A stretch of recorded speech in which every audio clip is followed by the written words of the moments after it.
Assalamualaikum warahmatullahi wabarakatuh. Kembali lagi bersama saya di channel Abah Outdoor. Pada video kali ini karena cuaca di luar sana hujan, jadi kita videonya indoor saja dulu. Tapi kita akan membahas sesuatu mengenai outdoor, yaitu perjalanan kita ke Everest Base Camp, melihat atap dunia. Ini perjalanan tahun 2017 ya, udah lama, tapi semoga banyak hal-hal yang bisa diambil mengenai perencanaan, itinerary, terus cerita-ceritanya di sana seperti apa gitu kan ya. Pokoknya panjang lah, komplit lah semuanya. Ada foto-fotonya, ada videonya juga gitu. Tapi videonya saya ambil pakai HP Samsung S5 jadul ya, jadi agak bergetar gitu lah, shaky gitu ya, si gambar videonya itu. Nah, jadi ini video akan sangat panjang, jadi siapkan makanan, minuman supaya bisa menonton sampai selesai ya. Oke, kita mulai. Perjalanan ini dilakukan kita bertiga, saya sendiri, terus Kang O, dan juga Kang Arbi. Nah, kita bertiga biasa berkegiatan di alam terbuka ya. Kalau Kang O ya biasa gitu kan, ke lapangan atau apa gitu ya. Saya juga sama. Terus Kang Arbi itu sih biasa berburu apa di hutan gitu ya, lama. Gitu. Awalnya sih kita pengen lihat Himalaya gitu, pengen lihat salju gitu ya, yang pergi ke sana gitu kan ya. Nah, ada keinginan, nah kita cari jalannya. Nah, jalannya bagaimana? Kita cari sponsor gitu lah, supaya bisa main ke sana gratis gitu ya. Tapi kita kemas sedemikian rupa supaya kegiatan ini selain gratis juga menghasilkan sesuatu gitu kan ya. Jadi pertama itu ini dilakukan pas bulan perjalanan itu Oktober 2017 kita melakukan persiapan itu beberapa bulan sebelumnya. Kita lari-lari, olahraga, beli tiket ya, terus bikin paspor. Sebelum beli tiket kita bikin paspor dulu. Paspor itu mungkin kalau ada yang belum tahu itu seperti ini ya. Nah ini paspor Indonesia gitu.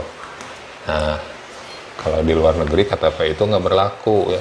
Berlaku itu paspor ini. Ini identitas kita itu di sini.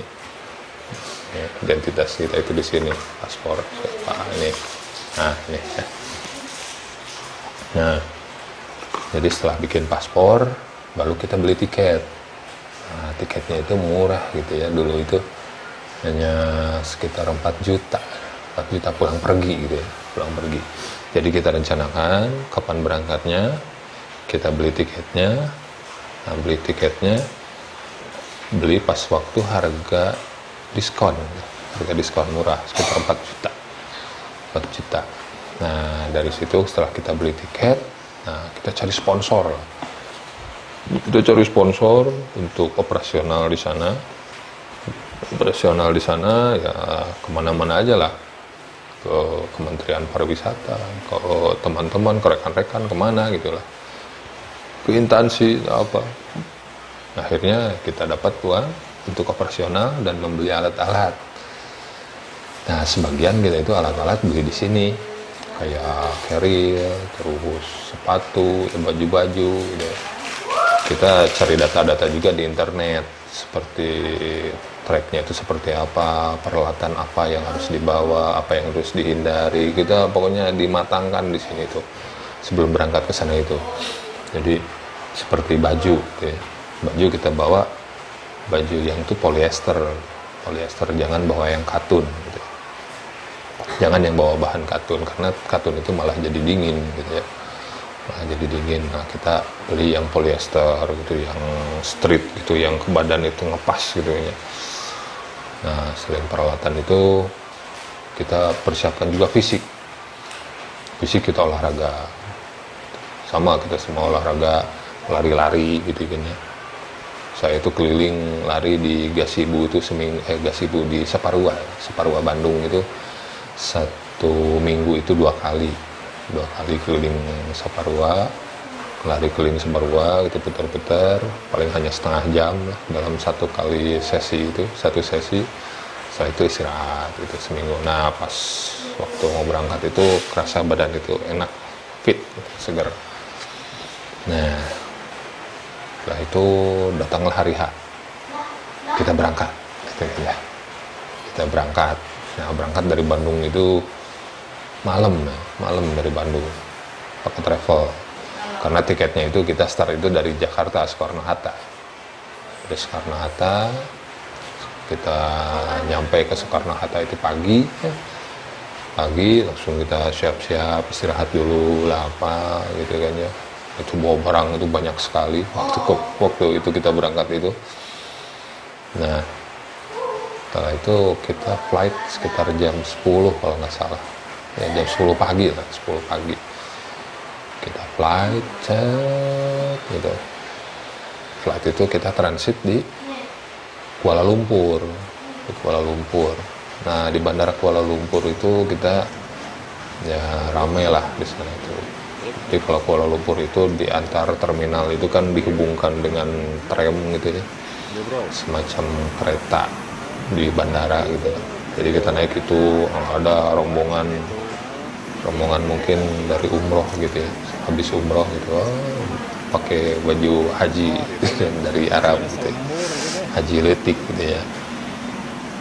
Nah dari Kuala Lumpur kita naik lagi pesawat Malindo. Kalau dari Indonesia ke Kuala Lumpur itu Malindo juga ya, Lion Group juga sama. Jadi pakai Malindo, pesawatnya kecil ya, yang satu jajar itu isinya 6 gitu, menghadap ke depan. Sekitar berapa jam ya, lupa lagi saya. Cuman nyampe ke Kathmandu itu malam. Nah ketika ke Kathmandu, nyampe di Kathmandu malam, kita mendarat Kathmandu malam. Nah langsung kita itu ngurus visa on arrival. Jadi di sana itu asal kita bawa paspor, kita itu bertujuan untuk wisata, nah kita bayar untuk visa on arrival, yaitu ada dua paket ya. Yang satu 20 hari, yang satu 30 hari, yang satunya lagi 30 hari. Nah yang kita itu bertiga beli yang 30 hari. Nah 30 hari itu bayarnya itu sekitar $40. Nah $40. Nah setelah kita bayar pakai dolar, nggak pakai rupiah yang nggak berlaku, nah langsung kita itu menukarkan uang dari dolar ke NPR, Nepal Rupiah. Setelah kita nuker, langsung ya wawancara dengan imigrasi gitu ya. Dan kita langsung menuju ke hotel yang mana telah kita booking. Awalnya itu gitu, kita booking dari Bandung, dari Indonesia kita udah booking hotel untuk di sana, dan ternyata udah nyampe ke sana, hotelnya itu tidak sesuai dengan janjinya gitu ya. Ternyata tidak ada hotelnya, tapi jangan khawatir. Jadi di sana itu ada kawasan Tamel, kawasan wisata. Nah kawasan wisata Tamel itu di sana itu banyak, ada hotel, ada homestay ya, hotel terus tempat makan segala macam lah, kawasan wisata. Nah pas nyampe ke sana kita itu jam 8 malam ke Tamel itu. Nah kita cari-cari hotel dengan bantuan Google gitu ya. Alhamdulillah dapat satu kamar yang isinya 3 kasur, dan satu malam itu $20 segituan, $20. Kita bermalam di situ di hotel itu. Nama hotelnya saya lupa lagi ya. Nah, itu malam pertama. Jadi berangkat dari Bandung malam, berangkat dari Jakarta flight pagi. Nah malamnya kita udah nyampe ke Kathmandu, ke Tamel. Nah setelah dari Tamel itu kita langsung besoknya istirahat dulu. Besoknya kita ngurus administrasi persiapan untuk mulai trekking ya. Nah di hari kedua kita jalan dari Tamel menuju NPR, Nepal Tourism Board gitu, sambil jalan-jalan lah. Nah itu biasa dengan modal Google itu jalan sini nyampe ke NPR gitu.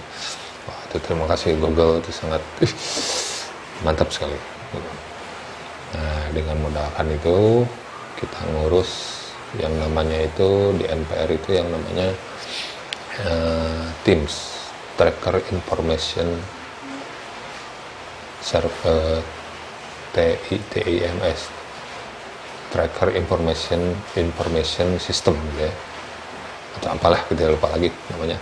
Jadi ada TIMS, ada tiket masuk kawasan nasional park, Taman Nasional di Sagarmatha National Park. Nah di sana itu ada taman nasional itu banyak, ada Sagarmatha, ada Annapurna, ada yang lain-lainnya juga lah gitu ya. Nah kalau kita tujuannya ke Everest Base Camp yaitu di Sagarmatha. Jadi biayanya itu kalau nggak salah ya sekitar, kalau dirupiahkan itu 1 juta lah gitu ya, lupa lagi saya ya, sekitar 1 juta lah, segitulah 1 juta.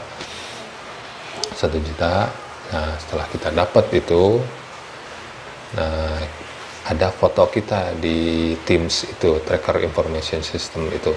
Nah jadi di Indonesia itu kita harus mempersiapkan pas foto ukuran 2x3 sebanyak 3 atau 4 biji, lebih baik 5 lah, lebih baik lebih daripada kurang, soalnya kalau foto itu kan nggak terlalu berat juga ya. Jadi bawa foto itu untuk ditempelkan, disematkan di kartu TIMS itu. Nah bawa itu ditempel.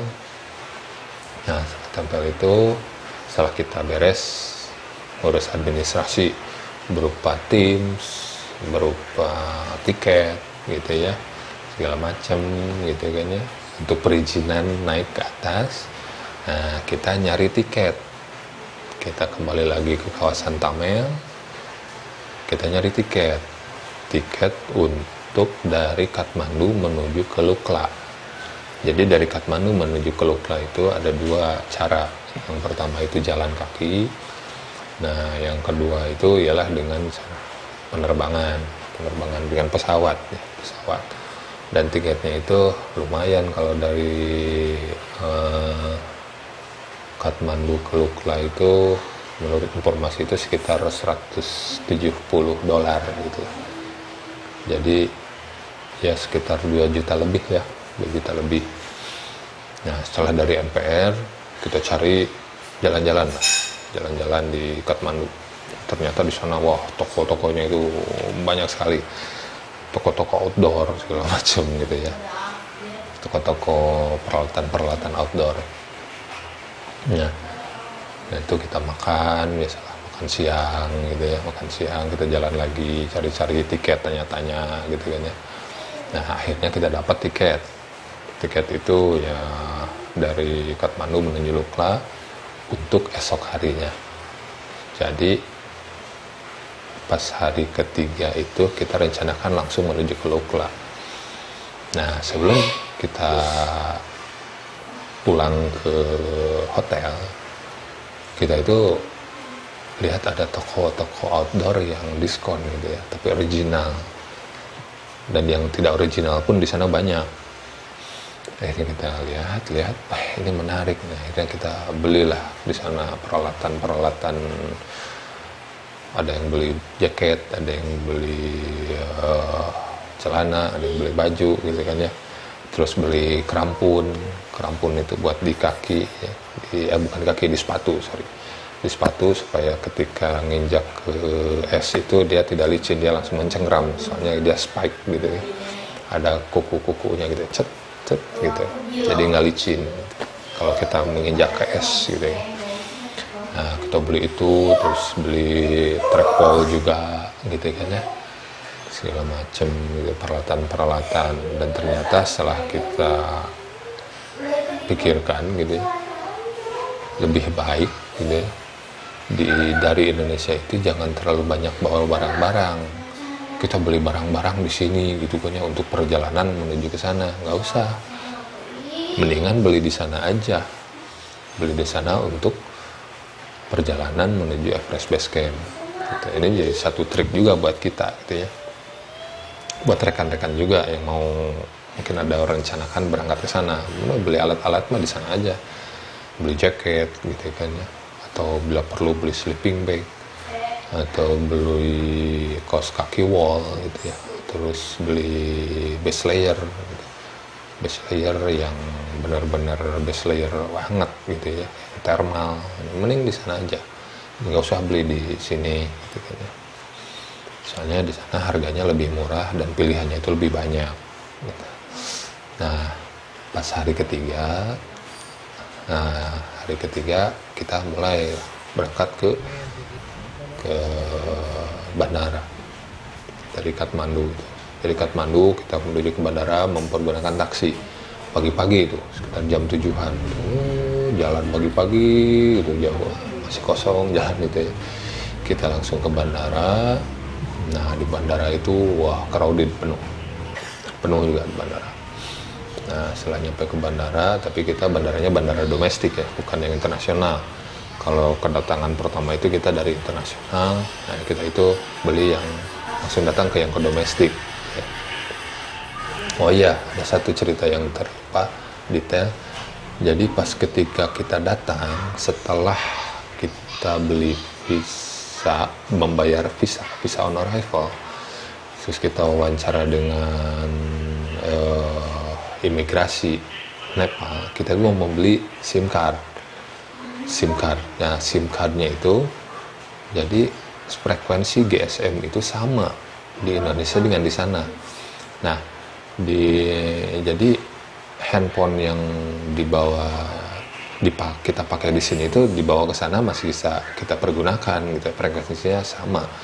Jadi kita tinggal beli kartunya dengan memperlihatkan bukti visa kita ya, paspor kita. Nah, kita bisa beli, ada namanya Ncell. Nah, kita rekomendasikan kartu GSM itu pakai Ncell gitu. Soalnya sampai ke di jalur Sagarmatha National Park itu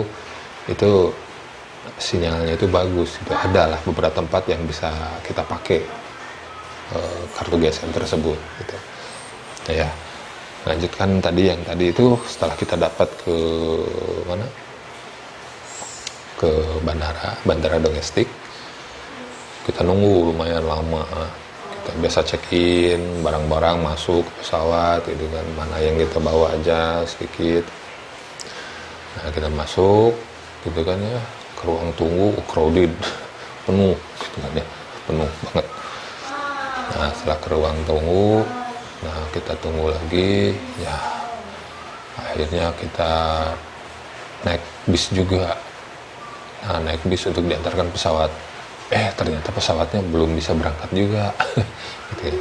Nah ya, dan juga menurut informasi memang kalau di sana itu penerbangan itu bisa delay itu sangat mudah. Gitu. Soalnya kan sangat tergantung oleh cuaca. Jadi jarak pandang dari pilot itu sangat tergantung oleh cuaca. Ini kan lembah gitu ya. Gunung tinggi, nah pesawat itu diantar lembah gitu, gitu. Jadi apabila ada cuaca tidak baik, ya pesawat itu mendingan berhenti gitu kan, tidak terbang. Nah, setelah itu kita nunggu sampai tiduran juga di area taksi gitu ya. Area taksi itu area untuk parkirnya pesawat, tiduran gitu, di situ sebetulnya tidak boleh di situ, tapi ya gimana lagi, nah, kita nunggu daripada nunggu berdiri terus nggak bisa, panas lagi kan, kita tiduran di bawah sayap pesawat gitu. Dan akhirnya kita dipindahkan, jangan di situ, nggak boleh, pesawat belum bisa berangkat, kita dipindahkan dulu. Nah, setelah itu sama situ sekitar jam 1 jam 2-an gitu. Nah kita baru bisa naik pesawat, alhamdulillah bisa naik pesawat menuju ke Lukla. Pesawatnya kecil, paling isi hanya 12 orang. Nah kita langsung naik ke atas, dan setelah di atas itu kelihatan itu Almighty.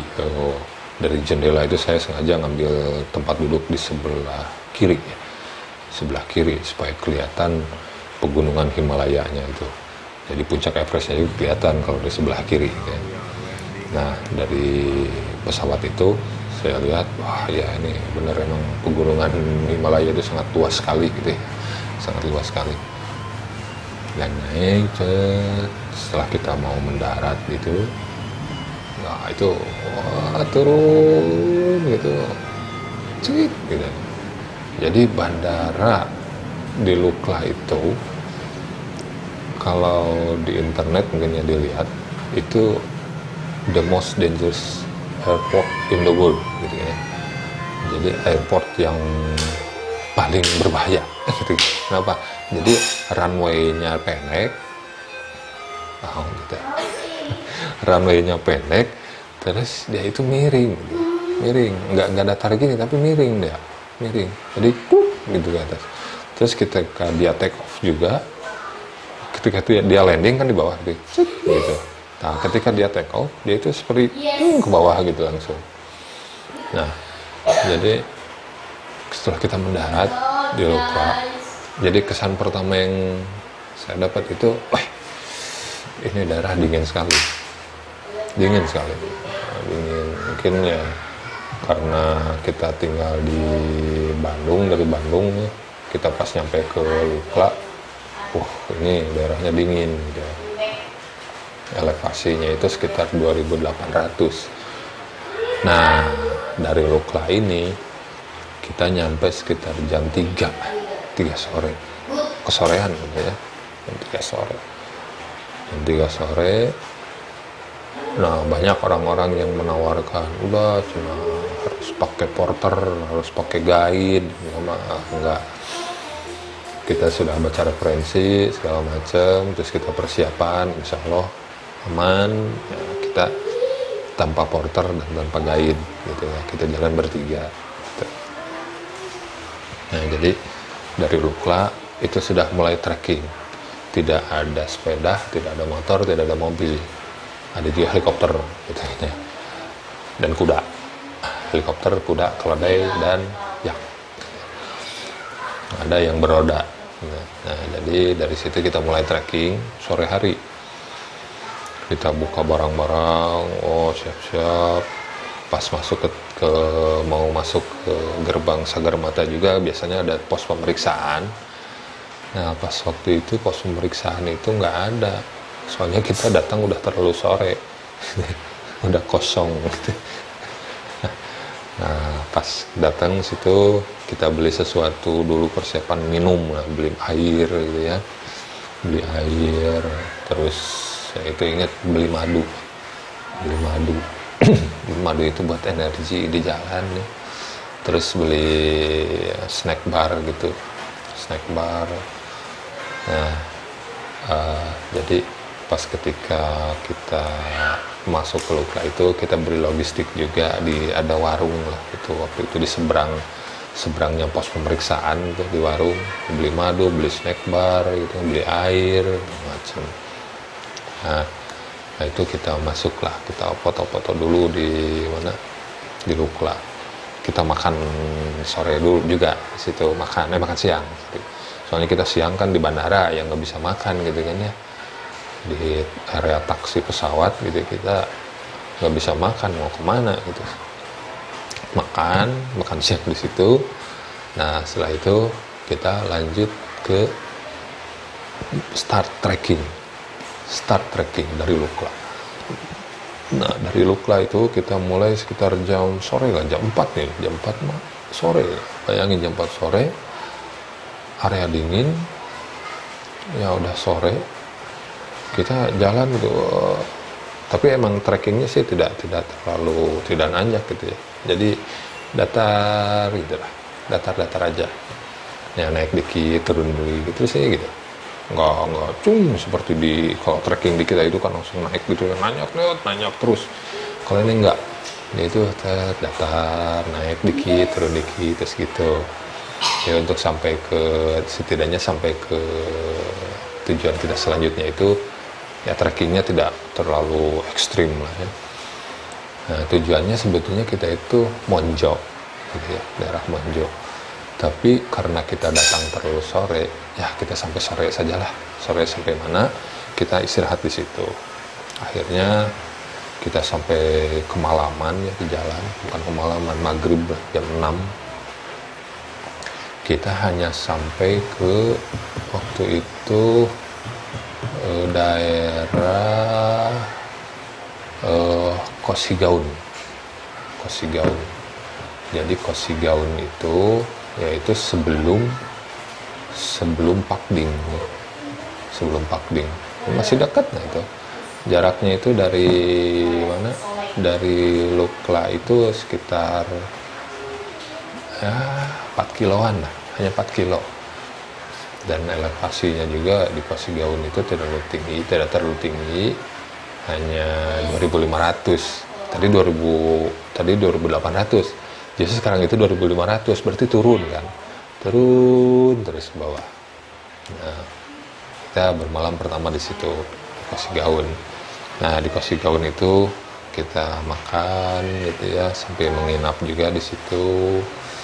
Nah, di situ mulai terasa dingin gitu ya, dinginnya area Himalaya gitu ya, seperti apa gitu kan ya. Nah, dari situ kita ngecas HP terus ya, makan, kita membuka perbekalan.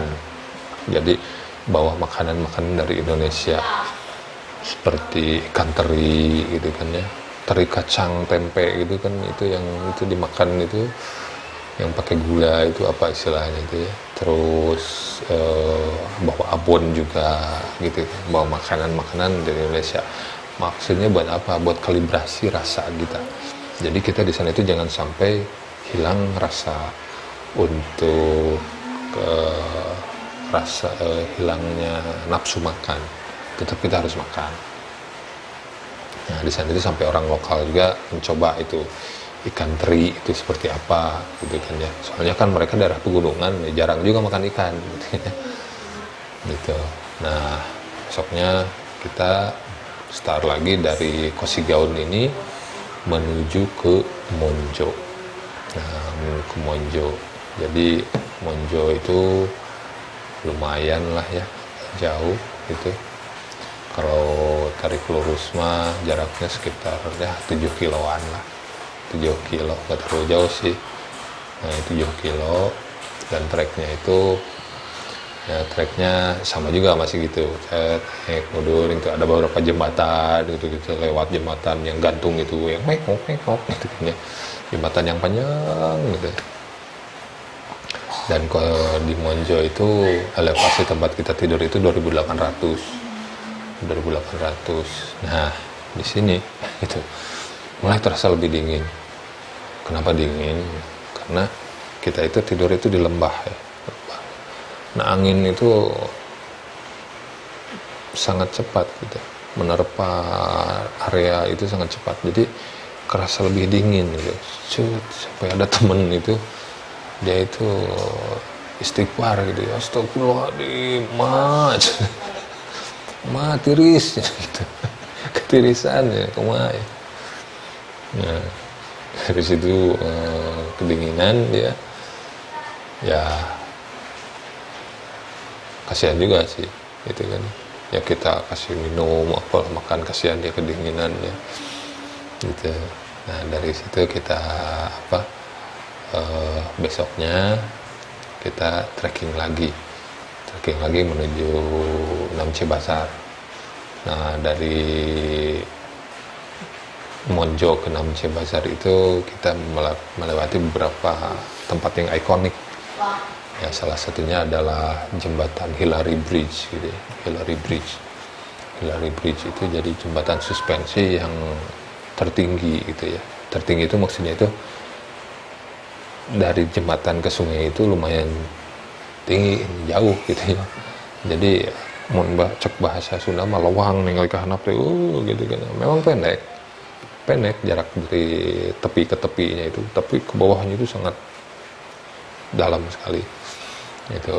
Nah, di Hillary Bridge ini, nah menuju Hillary Bridge dari Monjo itu trekkingnya masih tetap gitulah santai gitu.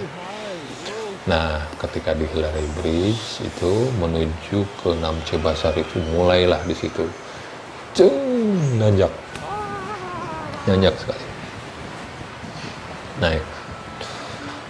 Nah, di tanjakan itu kita ada namanya Everest View.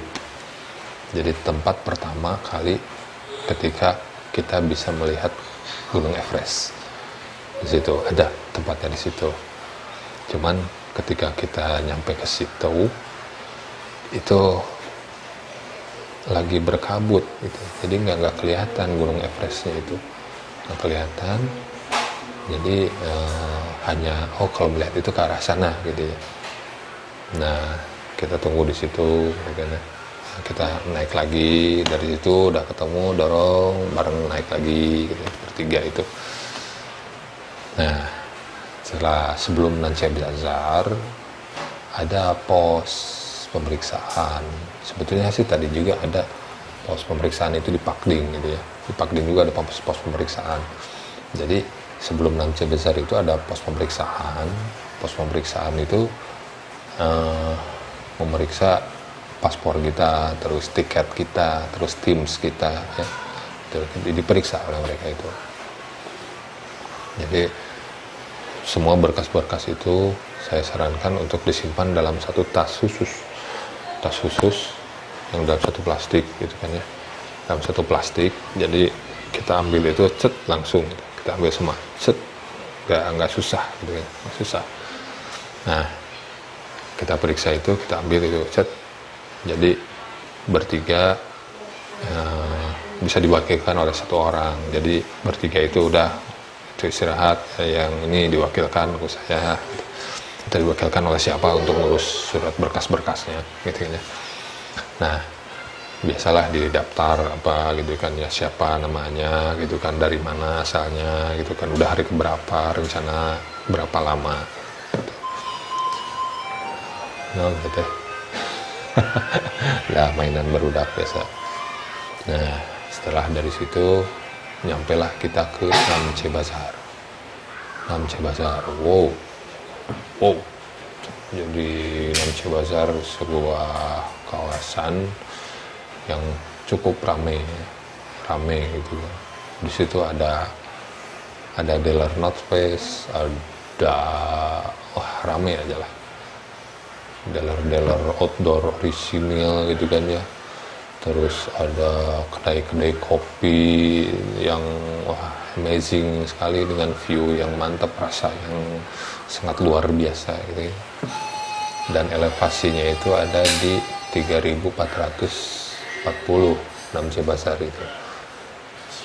Nah, kita nyampe ke Namche Bazaar itu sekitar sore hari. Nah, di Namche Bazaar kita tidur di satu hotel, saya lupa lagi namanya ya. Namche Bazaar di satu hotel itu.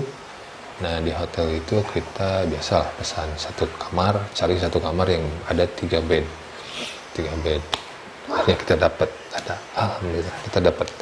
Dan nih, satu kamar 3 bed. Kita bareng-bareng di situ. Nah, di Namche Bazaar kita rencana akan tidur 2 malam, soalnya melakukan aklimatisasi. Nah, aklimatisasi itu ngapain? Fungsinya buat apa? Jadi untuk membiasakan tubuh kita terhadap ketinggian dan kondisi dari menurunnya tingkat kepadatan oksigen. Apalah istilahnya, gitulah pokoknya nama. Aklimatisasi, pokoknya cari di internet aja apa. Nah, dari aklimatisasi itu ngapain aja? Ya kita jalan-jalan gitu. Jadi kita tidur, nah besoknya kita jalan-jalan mengelilingi Namche Bazaar. Nah, saya itu di Namche Bazaar itu sampai ke jalan ke yang namanya itu Hotel Everest View, yaitu ikonik ya, ikonik banget di sana itu. Jadi kalau Everest View itu di Namche Bazaar bagian atas gitu ya. Jadi di situ saya sempat dipoto juga, di situ ada nih fotonya gitu. Nongkrong di situ, bikin film juga. Dan di situ pertama kali saya merasakan turunnya salju. Jadi turun salju itu di Namche Bazaar ketika aklimatisasi. Nah, sementara ya mungkin sebetulnya kita berpencar gitu ya, udah punya kahayang masing-masing mungkin ya. Tapi kan kita sudah punya kartu GSM gitu ya, kartu GSM. Jadi saya, Kang Oo dan Kang Arbi itu masih bisa berkomunikasi melalui GSM gitu ya, melalui WhatsAppan gitu ya. Kita komunikasi, si mana, dia balik gitu. Masih bisa komunikasi. Jadi ketika nyampe ke sana, saya aklimatisasi. Nah, sampai ke Hotel Everest View gitu ya. Saya tidak masuk ke hotelnya karena rencananya makan siangnya mau di hotel lagi gitu kan ya, tidak di Everest View-nya. Nah, jadi setelah itu naik lagi ke atas, turun lagi, ya gitulah, aklimatisasi ya seperti itulah. Nah, malamnya kita tidur lagi di situ, dimana di hotel di Namche Bazaar. Dan setelah perjalanan 3 hari ini ya, 1, 2, 3 ya, 3 hari, ternyata barang kita itu sangat berat. Jadi kita harus kurangi nih barang-barang itu. Akhirnya kita kurangilah barang-barang itu. Jadi prinsipnya itu gini, semakin ringan semakin senang gitu ya. Jadi kita itu bukan mau berat-beratan barang ke sana, buat apa gitu kan ya. Soalnya kan kita nggak bawa tenda, nggak usah bawa tenda, makanan juga nggak usah gitu kan ya. Kita bawa keperluan yang seperlunya lah kita, seperti baju saya bawa itu cuma 2 pasang dengan yang dipakai itu 3. Kalau celana itu hanya 2 pasang juga, serap 1 yang dipakai 1 gitu ya. Terus base layer jacket dan sleeping bag, itu aja. Jadi soalnya kan sampai ke atas pun nanti ya, di ketinggian 5000 itu hot lodge itu masih ada lodge ya, nantilah. Nah, jadi setelah itu, dengan alasan itu kita barang-barang itu kita simpan, dititipkan di Namche Bazaar. Banyak itu, ada dua duffel bag lah kita simpan di Namche Bazaar gitu ya, sangat banyak sekali. Nah, jadi dari situ tas kita jadi semakin ringan, tambah ringan lah. Nah, pas hari 3, 4 kita aklimatisasi. Nah, hari kelima kita mulai perjalanan dari Namche Bazaar menuju Tengboche. Jadi Tengboche itu ialah tempat di mana ada kuil terbesar katanya. Kuil terbesar, dan jaraknya itu sekitar ya 7 kiloan. 7 kilo. Jadi dari Namche Bazaar itu jalannya itu ya gitu lah, melipir lembah gitu. Jadi kita itu jalan selalu di pinggir sungai gitu ya. Jadi mengikuti sungai, kita berjalan di pinggirnya itu. Terus relatif turun gitu ya. Turun, ada naik dikit, turun lagi, gitulah. Enaknya di sana itu trekking itu tidak langsung digas naik gitu, tapi naik turun gitu. Naik turun. Nah, karena Tengboche itu ada di seberang sungai, makanya kita harus menyeberang ada jembatan. Nah, otomatis jembatan itu ada di bawah. Nah, kita turun setelah datar gitu, kita turun. Nah, sampai ke Pungit Tengah. Pungit Tengah itu jadi ada jembatan yang jembatan itu yang melewati sungai yang dari Everest Base Camp. Nah, dari jembatan itu ada pos pemeriksaan lagi satu. Itu. Nah, setelah dari pos pemeriksaan itu menuju Tangboche, itu nanjak terus. Lumayan berat gitu. Berat. Kita lewat sana itu udah sore hari ya. Udah makan siang, tanjak terus itu. Berat itu. Saya itu nyampe ke Tengboche itu sekitar jam 1 siang dari jembatan. Nyampe ke Tengboche itu sekitar jam 5 sore. Jam 5 sore. Jadi di tengah jalan kita kehujanan. Hujan itu waktu itu bukan hujan air ya. Hujan es gitu. Hujan es. Oh, cek. Jadi langsung pakai raincoat. Kenapa pakai raincoat? Kan es ya, tapi kalau es langsung ke kaos itu dia akan mencair jadi air gini, jadi basah, kita kedinginan, makanya pakai raincoat langsung. Nah, sampailah saya itu jam 5 itu ke Tengboche, karena saya tugasnya itu adalah untuk pertama persiapan dulu camp, gitu, menyiapkan camp, penginapan dulu, cari penginapan gitu ya, memastikan ada penginapan yang kosong bisa kita tidur gitu ya, bertiga. Nyampailah ke Tengboche jam 5 sore, saya cari-cari penginapan. Oh, penuh bro. Setelah penuh itu kita cari-cari, akhirnya mungkin karena muka saya seperti orang Nepal gitu ya, atau siga itu kumaha, mereka bilang ini, oh iya ayah cenah di dia cenah no kosong no seberapa orang tiduran gitu. Oh ayah tuh dulu di bejaan. Udah dikasih tahu ada hotel untuk bertiga. Nah, untuk bertiga jadi ada 2 kamar. Yang satu kamar isinya 2 bed, yang satu kamar isinya 1 bed. Nah, bolehlah saya tidur di situ. Gitu, kita tidur di sana. Berapa satu malam? Kata saya itu murah. Jadi penginapan di sana itu tadi kan di Monjo, di Namche Bazar, dan di Tengboche. Satu malam itu murah sekali, hanya $2. Mungkin kalau di Tengboche di Namche Bazar agak mahal, $3,5 satu malam. Tapi kalau di Tengboche, di Monjo, terus nanti di selanjutnya itu murah, hanya $2 satu malam. $2 satu malam. Nah, dan untuk makanannya itu di sana itu ya variatif lah. Kalau saya hitung-hitung dengan biasa kita pengeluaran di area wisata di Indonesia ya sama-sama lah. Sekitar 50.000, 60.000 gitu untuk satu porsi makanan. Wajar lah segitu. Nah, di Tengboche alhamdulillah dapat penginapan. Kita bermalam di sana. Dan rencana kita itu jadi tidak langsung naik ke atas gitu ya, langsung kita mengejar ke Everest Base Camp, enggak.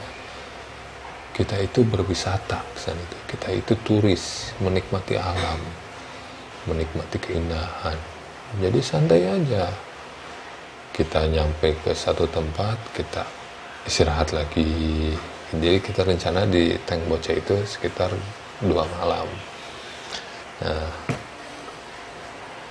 hari ke-6 kita di Tengboche kita melakukan aklimatisasi lagi.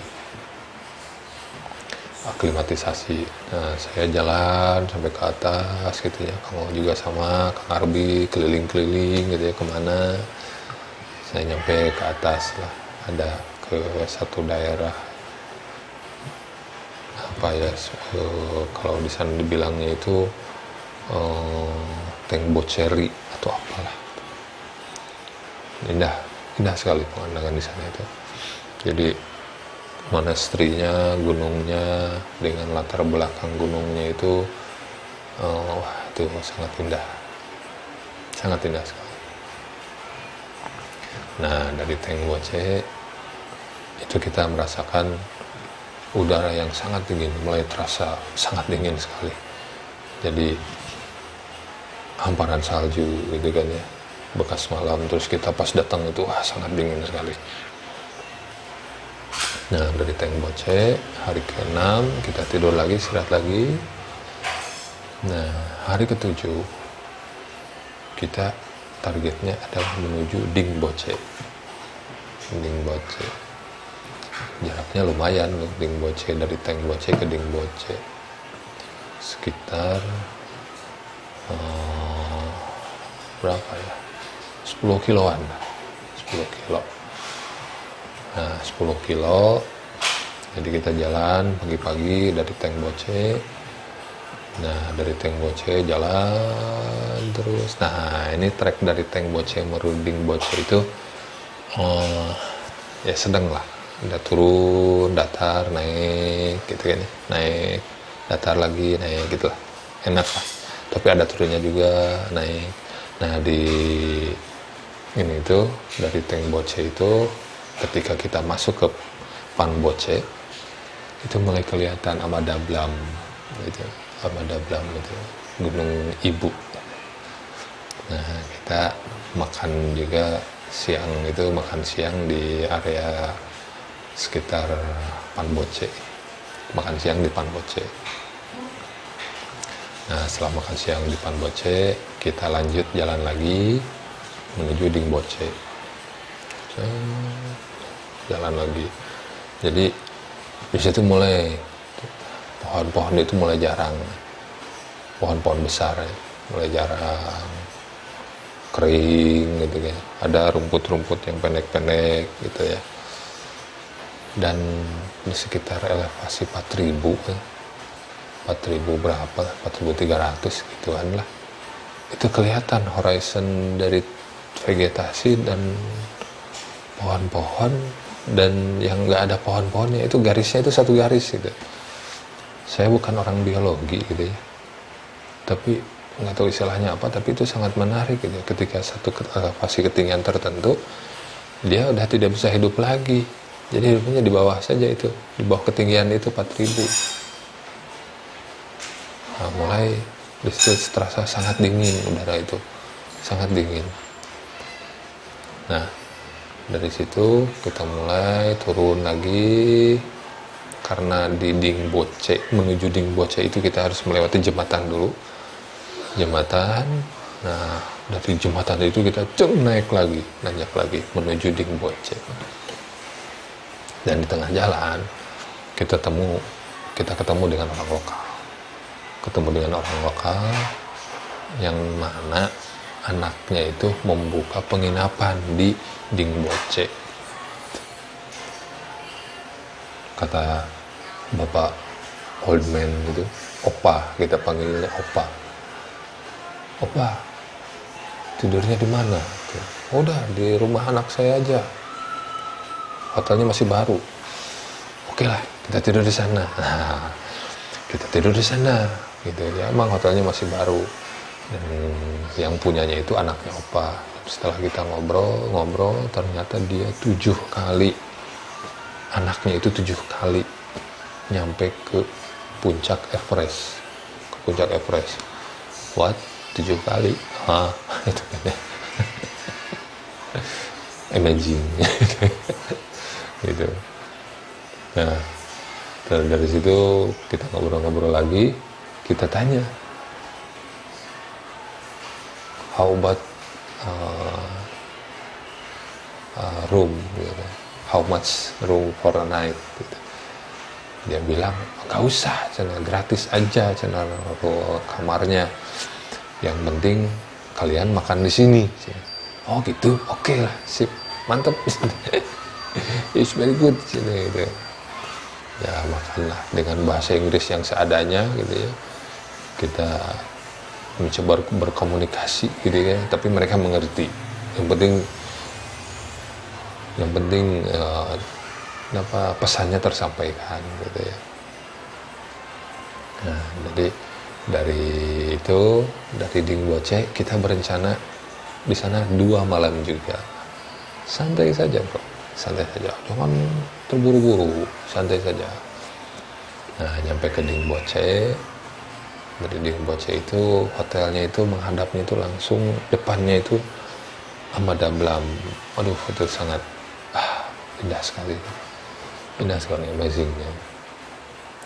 Jadi kita di sana makan segala macam gitu kan ya, biasa istirahat, sepi, enak gitu ya. Nah, pas pagi-pagi bangun, kaca itu, embun itu jadi es gitu kan ya, udah jadi es. Kita aklimatisasi lagi gitu ya di Dingboche itu. Nah, aklimatisasi, kita menuju, kalau di Dingboche itu ada yang namanya itu Dingbocheri gitu ya, Dingbocheri, atau di bawahnya Gunung Pokalde ya. Di bawahnya Gunung Pokalde itu ada Dingbocheri. Nah, saya jalan ke sana ke atas. Nah, oh ya, Dingboche itu elevasinya mulai di 4.300. Jadi last village yang mempunyai kehidupan bercocok tanam. Jadi di Dingboche ini orang-orang ada yang bercocok tanam, menggembala sapi gitu kan ya. Bukan sapi, tapi yak. Nah, yak itu menariknya itu, dia itu tidak bisa di elevasi yang rendah. Mungkin karena bulunya terlalu tebal mungkin ya. Bisa jadi. Bisa jadi. Jadi justru kalau sapi gitu ya, yang bulunya nggak ada, kedinginan. Tapi kalau yak itu justru dia itu pengennya di tempat yang dingin gitu. Tempat yang dingin. Dan yak ini banyak gunanya. Susunya, terus dibikin keju, terus bulunya gitu ya, kulitnya juga akan dipakai kerajinan gitu kan ya, dipakai buat hamparan apa gitu ya. Dagingnya udah jelas gitu ya. Nah, terus ada lagi yang menarik itu adalah pupnya itu. Jadi kotoran dari yak itu dipakai buat bahan bakar, yak dong namanya. Jadi perapian itu karena kayu itu sangat berharga. Jadi untuk tungku pemanas ruangan itu menggunakan yak dong, menggunakan kotoran dari yak yang dikeringkan. Dikeringkannya itu dengan cara gimana ya, dijemur gitu ya. Dengan cara dijemur. Nah, oke, kembali lagi ketika di Dingboche menuju ke Dingbocheri sampai ke elevasi sekitar 5.000 dari 4.300. Nah, di situ mulai saya merasa pusing gitu ya. Pusing kepala itu, teng gitu. Wah, ini nggak beres nih. Langsung saya turun dan minum obat namanya Diamok gitu ya. Tapi waktu itu Diamok itu nggak ada, tapi persamaannya gitu ya, lupa lagi namanya saya itu. Jadi untuk mencegah Diamok itu gitu ya, atau fungsinya apa, cuman ya supaya menanggulangi supaya kita itu tidak terkena akut mountain sickness, AMS gitu ya.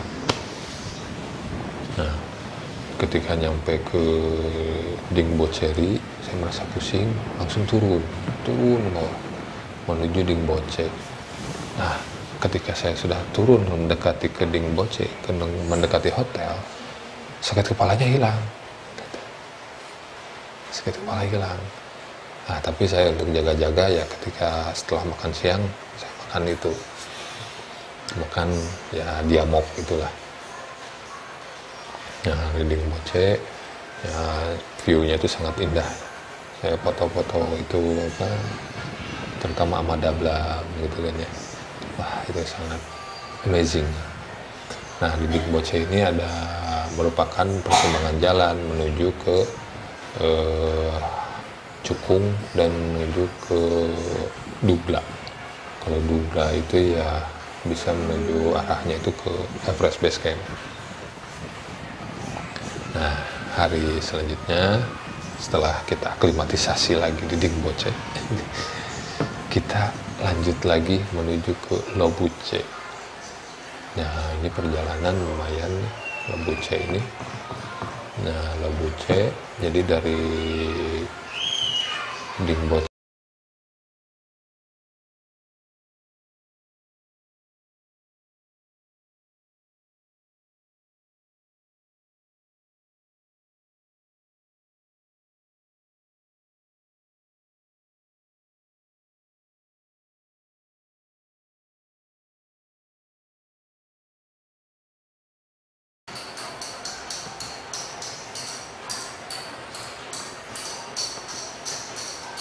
sekitar 8 kilo lah, sekitar 8 kilo. Kalau gaya lurus mah 6,5 kilo ya. Itu. Jadi dari Dingboce kita mulai berangkat kita menyusuri padang pasir, padang rumput gitu ya. Tapi rumputnya nggak ada, pohonnya juga nggak ada karena sudah terlalu tinggi dengan pemandangan gunung-gunung yang sangat indah gitu kan ya. Nah, kita jalan. Nah, ketika siang kita nyampe ke Dugla gitu ya. Nah, di Dugla ini kita makan siang di elevasi sekitar 4.600. Nah, di Dugla kita makan siang dan kita ketemu rekan sesama negara, satu negara gitu ya, rekan kita. Wah, itu sangat indah sekali gitu ya, kita ketemu teman satu negara di negara orang lain. Di situ ketemu foto-foto, ngobrol-ngobrol, tujuannya itu sharing gimana lah. Tapi mungkin karena mereka itu dibarengi dan juga ikut dengan jasa travel, jadi mereka harus berangkat cepat-cepat. Kalau kita kan bebas-bebas saja gitu kan ya, karena kita mengatur sendiri ritme perjalanan kita. Nah, setelah dari Dugla kita mulai lanjut lagi menuju ke Lobuce.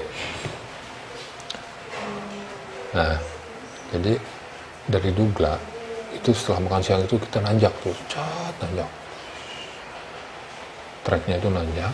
Nah, nanjak itu sampai ke, kalau saya sebut itu Memorial Park mungkin ya. Kalau Memorial Park itu jadi di situ kalau orang-orang yang meninggal gitu kan ya, penagih-penagih yang meninggal yang menuju Everest itu ya di situ dibikin memorialnya. Ada ya semacam tumpukan-tumpukan batu gitu ya. Nah, di situ kita gelap tuh, mulai hujan es segala macam. Menuju ke Lobuce. Nah, nyampe ke Lobuce itu kita sore Lobuce. Nyampe ke Lobuce. Nah, tapi bedanya kalau di Lobuce itu waktu itu di depan itu ada loket penginapan. Untuk menginap itu kita harus beli tiket ke loket itu, dan tiket loket itu harganya itu $5. Nah, jadi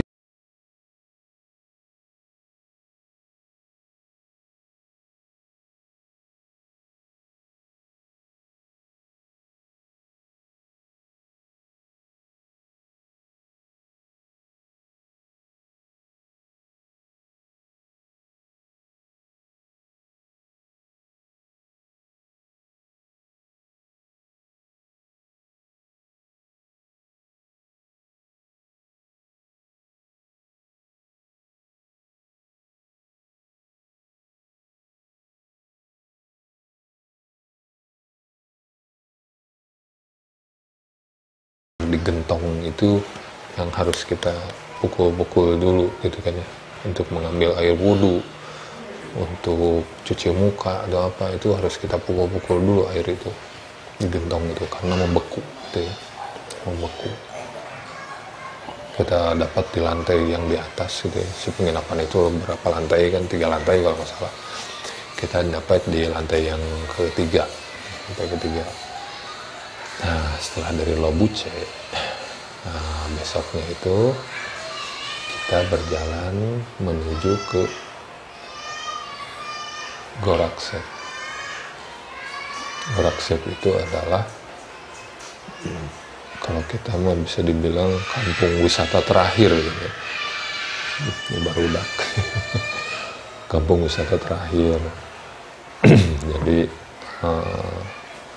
tempat lodge terakhir yang bisa kita nginap di sana. Jadi dari Lobuce kita jalan kaki pagi-pagi, mulai gitu. Nah, jadi kalau di bawah itu kita di pinggirnya itu kan kalau sampai ke Tengboce gitu ya, atau sampai ke Dingboce, di pinggir kita itu sungai.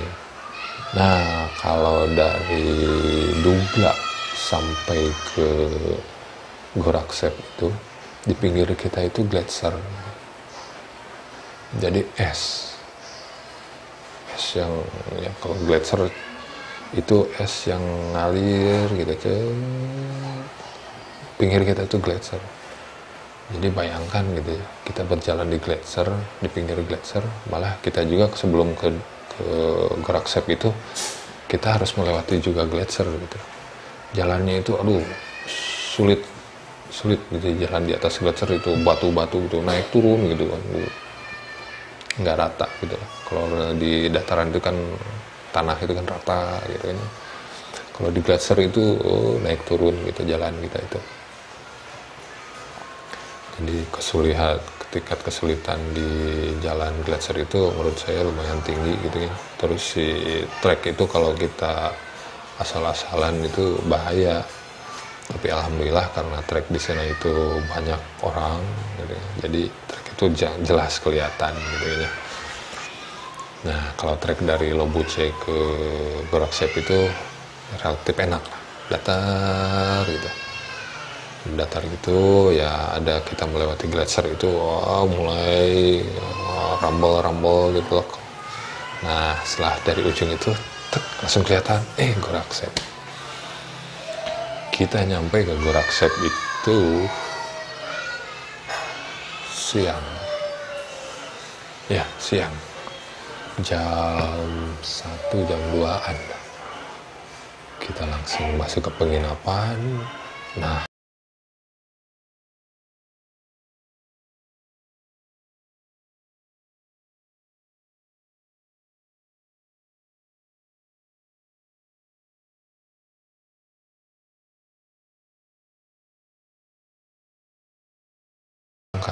jalan dari Lukla sampai ke Goraksep itu berhari-hari bawa beban yang berat gitu kan ya, cuaca yang dingin, pasti mukanya itu serius gitu, parusing gitu kan ya gitu.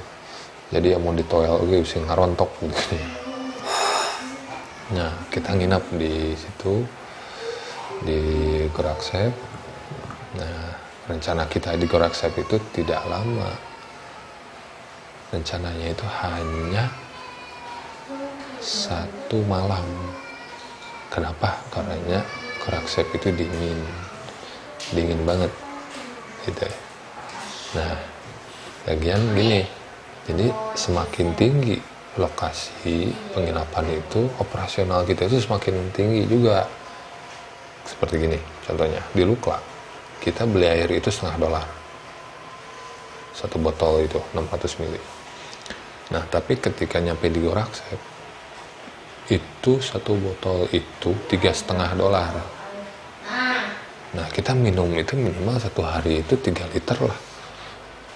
Lebih baik semakin banyak minum kita semakin baik, banyak minum untuk menghindari AMS. Nah kita banyak minum, terus banyak makan juga, jangan sampai kita kehilangan nafsu makan gitu. Nah dari Gorakset, makanya kita rencana di Gorakset itu hanya 1 malam saja. Nah kita tidur di sana, wah crowded sekali tuh di sana, orang-orang itu, wah pesen apa gimana, wah paciweuh lah.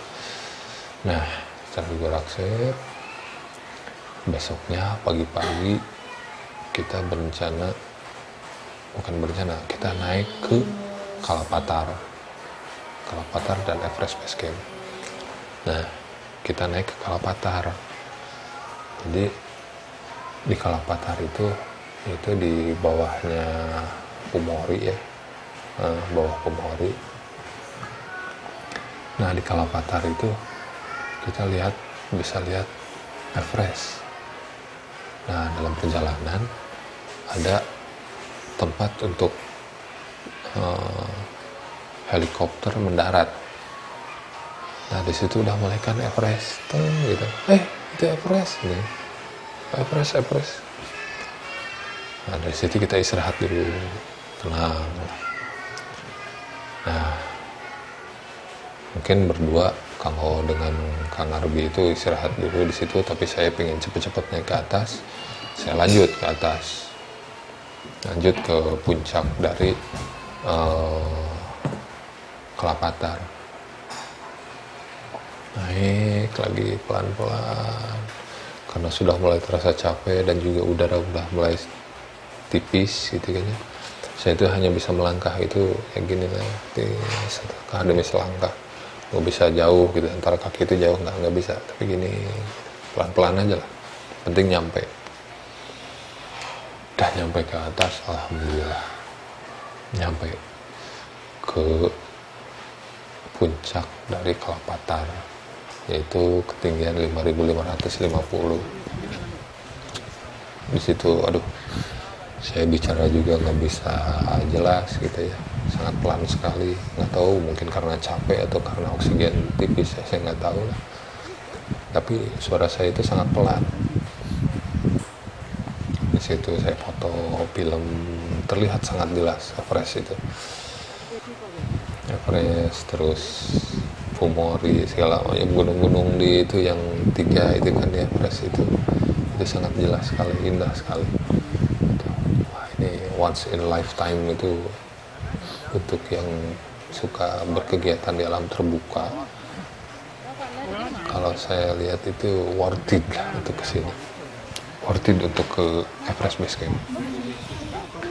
Nah setelah dari situ saya mulai lumayan lama turun untuk menuju Everest Base Camp. Nah setelah turun ke bawah menuju Everest Base Camp, sayangnya, nah ini pelajaran juga nih, jadi sayangnya itu baterai saya habis. Jadi pelajaran juga buat rekan-rekan yang mau ke sana, perhatikan juga baterai, karena baterai elektronik itu ketika kita ke area dingin itu kan cepat habis. Jadi kita udah capek-capek ke sana, nggak ada buktinya gitu kan ya, buat apa gitu kan ya. Ya itu, jadi itu tips gitu ya, tips dari kita juga. Kalau ke sana ya hati-hati, perhatikan itu baterai itu ya. Kita emang bisa ngecas di lodge itu, tapi ngecas itu kita ngecas HP, dicas juga. Kita kena cas gitu ya. Sekali ngecas HP itu berapa gitu ya, $1 atau berapa. Beda-beda. Nah, jadi mungkin sampai sini aja lah. Kalau pulangnya mah sama aja ceritanya. Kita pulang, cuman apa yang bisa kita petik dari perjalanan ini? Pertama ya dari segi fisik ya, si awak tuh jadi hara rampang gitu. Saya pertama berangkat itu berat badan itu 75, tapi setelah pulang dari sana berat badan saya itu 67. tapi badan itu malah jadi lebih kuat, 67 kilo turun, tapi jadi cangker gitu, garing gitu. Terus pas lihat ke sana itu ternyata ya bumi ini sangat indah gitu kan ya. Jadi terasa sekali kebesaran Allah itu di sini gitu ya. Kita lihat, oh ini ada yang tempat seperti ini, ada orang di sini gitu kan ya. Ya ini semakin kita mendekatkan gitu ya kepada yang Maha Pencipta gitu. Dan bahwa kita itu sangat kecil gitu. Manusia itu apa gitu kan ya. Sangat kecil tapi punya peranan yang sangat besar. Peranan sangat besar ini apabila salah pergunakan bisa berakibat baik ataupun bisa berakibat sangat jelek. Di situ. Jadi untuk yang akhirnya pada kesimpulannya untuk yang suka berkegiatan di alam terbuka, perjalanan menuju Everest Base Camp ini ya sangat worth it sekali gitu kan ya. Itulah pesan dari saya gitu kan ya, bersama rekan-rekan yang bertiga. Terima kasih sudah menonton. Apabila ada pertanyaan lagi atau hal yang kurang jelas, silahkan komen di bawah. Ini video ini sangat panjang sekali, mungkin 1 jam lebih gitu ya. Terima kasih apabila ada yang menonton sampai beres. Saya acungkan jempol 2 buat Anda. Terima kasih. Ya, sekian. Apabila ada pertanyaan lagi, saya tekankan lagi, silahkan komen di bawah. Saya akan dengan senang hati menjawabnya. Pasti ada beberapa hal atau beberapa cerita atau apapun detail yang saya lupa untuk ceritakan. Tapi apabila ada pertanyaan yang ingin ditanyakan, silahkan komen di bawah. Gitu. Terima kasih. Assalamualaikum warahmatullahi wabarakatuh. Peace. Gua mana itu?